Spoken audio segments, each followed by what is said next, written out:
the very early stages of our relationship, we experience something called the bonding stage or the symbiotic stage.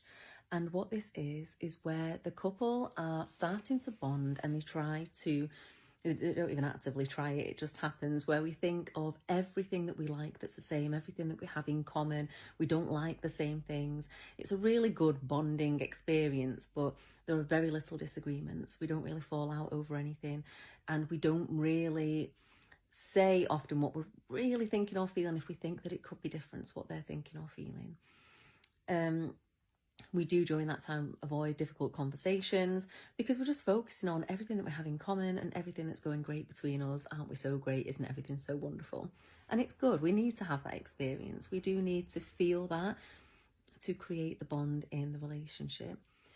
However, we then start to move on to a different phase, which is called differentiation. And this is where we start to notice that we do have different thoughts, feelings, opinions, wants and desires.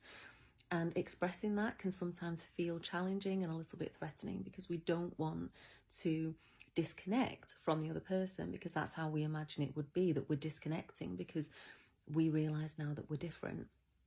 However, that is a really healthy part of the relationship, and it's just the next stage that we need to get into. And it's actually an excellent part really within the whole relationship once you learn how to differentiate healthily and respectfully while looking after your own integrity and listening to your own values and desires. It actually really does help the relationship going forward. One exercise that I often work with couples on if they really struggle with this stage. So some people who I work with find it so hard. They avoid conflict. They don't want to talk about it. They don't want to talk about anything that's different. They're so afraid that they're going to have an argument that they just avoid talking about anything that they think is going to be challenging altogether. So what I'll often do is say, an exercise that you can do is not looking at something that is very raw, that you know is going to be really triggering for each other, and instead look at something that is a little bit distant from you both. It might be that you both listen to the same podcast, or you watch a TV program, or you read a book, or you look at a painting, or something like that.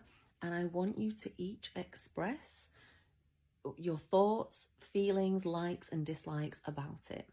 And I want you to listen to each other respectfully, still maintaining kindness, asking curious questions. You could be looking at the same painting, but you might both like different colours within that painting. Or one of you might love the painting, the other one really hates the painting.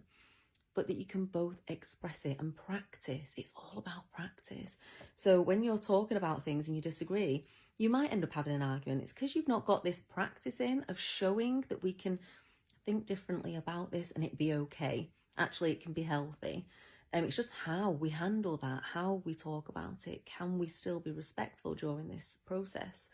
So I'll usually say do it with something like that. Both of you can listen to a podcast and talk about what did you like, what did you not like, how did you feel when you were listening to it?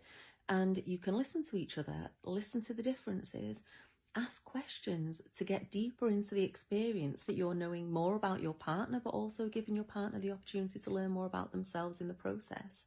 So that's an exercise I sometimes give to couples if they're really struggling with disagreements, if they feel like they cannot listen to the other person or they're not being listened to. Actually, you can practice with something like this.